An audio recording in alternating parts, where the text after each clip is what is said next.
The early morning sky blazed unnaturally over the Appalachian wilderness. Trees whispered with wind as birds scattered into the cool air. Then came the sound, a shriek, almost like thunder, but not quite. Something else, something unnatural. A streak of blue fire tore through the clouds and vanished into the woods with a distant boom. Tyler Reid, halfway through a morning hike, paused on a ridge with his hand shading his eyes. His instincts, sharpened by years in the military, kicked in. He wasn't sure what it was, but whatever had just landed wasn't a meteor. It moved wrong. The sound didn't match the shape. It was something else. He moved down the trail carefully, quiet and alert, senses scanning for more than just danger. The air smelled charged, metallic. Animals had gone silent. As he neared the crash site, he slowed to a crouch behind a thicket of rhododendron. The wreckage lay in a shallow ravine. Smoke curled into the air, thick and strangely iridescent. The object, some kind of pod, had split open, its surface slick with unidentifiable materials. It hummed faintly, like it was breathing. Tyler didn't move. He scanned the perimeter, eyes sharp, muscles tight. No movement. Then he saw her, slumped against a mossy boulder, framed by the wreckage and the rising smoke, a figure. Not quite human, skin like pink marble, catching the dawn light in crystalline hues. Hair spilled around her like strands of electric cobalt. She wasn't moving. Tyler didn't approach immediately. His hand hovered near the knife at his belt. He studied her, watched for signs of movement, breath, threat. When her chest finally rose and fell with a faint breath, he exhaled slowly. "Hey!" he called gently, not moving closer. "Can you hear me?" She stirred, eyelids fluttering. Eyes opened, and they weren't eyes like any he'd seen.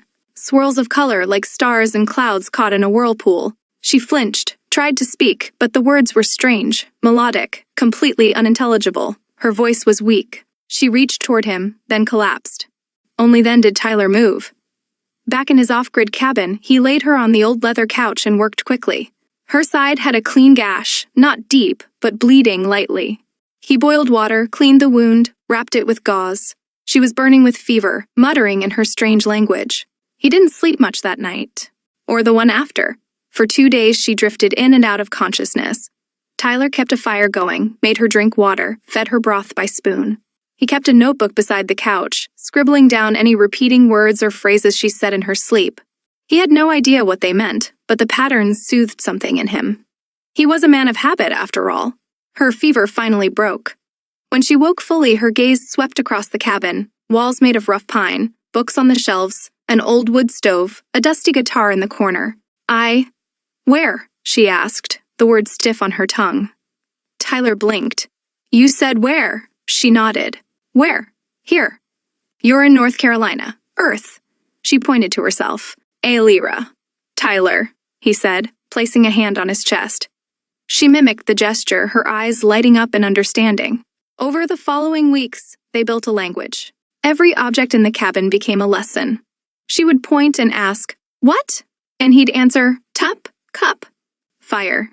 They built bridges out of words and pictures. She drew symbols, elegant and curved, beside his blocky English letters. When she smiled in triumph after understanding a concept, he found himself smiling too. But not every moment was peaceful. Some days, she grew frustrated, overwhelmed by the slow pace of communication. She'd pace the floor, gripping the beacon, a charred, cracked device no bigger. Then a flashlight, muttering furiously in her native tongue. Tyler tried to help. They scoured old junk piles and salvage yards for parts. But nothing fit.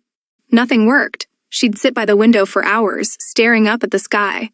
Waiting. "I know what it's like," Tyler said one night, "and to wait for something that might not come." Aelira looked at him, her brows furrowed with meaning beyond words. She reached out and touched his hand. They were strangers, but not alone. The nights grew colder. The trees turned orange, then bare. They stacked firewood, trapped rabbits, cooked over open flame. She learned how to use a bow. She sang softly sometimes in her language, and he played along on his old guitar. She read children's books, then old novels. They made each other laugh. Tyler hadn't laughed this much in years, but the beacons still didn't work. Each attempt brought flickers, sparks, a small glow, but no signal. Aelira would shake her head, whisper something like a prayer, and take it apart again. One night, Tyler found her in the woods under the moonlight, staring up, whispering, tears on her cheeks. He didn't interrupt. It was near dusk. Aelira was crouched near the fire pit, gathering pine cones, fascinated by their symmetry. Tyler was chopping wood on the other side of the cabin. A gust of wind blew, and he paused. The forest had gone too quiet. Then, crack! A branch snapped nearby. Another, snap. Low growling, not far. Tyler turned sharply, heart thudding. The wind shifted again, and he caught their scent. Musk, wild fur, hunger. 4 wolves emerged from the tree line, eyes glowing, ribs sharp under fur. They padded slowly, fanning out, their eyes locked on the pink-skinned girl by the fire. "Aelira!" he shouted. She turned, startled, and one of the wolves lunged. Time slowed. She didn't scream. Her hand moved on instinct, palm forward. A ripple of silvery light burst from her, like the surface of a disturbed pond, and the wolf froze in midair. Suspended, glitched. It hit the ground moments later, limp but breathing. The other wolves snarled and backed away, ears pinned. They melted into the trees, vanishing as quickly as they'd appeared. Tyler had his rifle raised but never fired. His mouth hung open slightly. One could have done that the whole time. Aelira looked down at her trembling hand. Only when afraid, she said, voice shaking. He stepped closer, gently taking her hand. Oh, you protected us. She nodded. I'd protect home. She smiled, and for the first time, her voice was strong. Yes. A month passed. Aelira healed completely. She helped Tyler repair the cabin roof, learned to cook stews, and told stories from her world with pictures in the dirt and soft glowing illusions cast from her hands. She asked about music, dreams, love. Sometimes, when he was nearby but quiet, she would steal glances. Tyler always caught them. He never looked away. Then one morning, she stood in the clearing, holding the beacon. It glowed, steady and strong.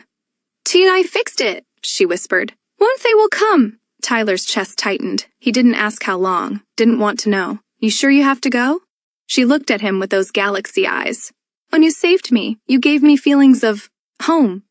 She stepped closer and placed her palm against his chest. And my heart stays with you. The beacon lit the clearing in blue-white light. The wind held its breath. They stood in silence, side by side, waiting for the stars to answer.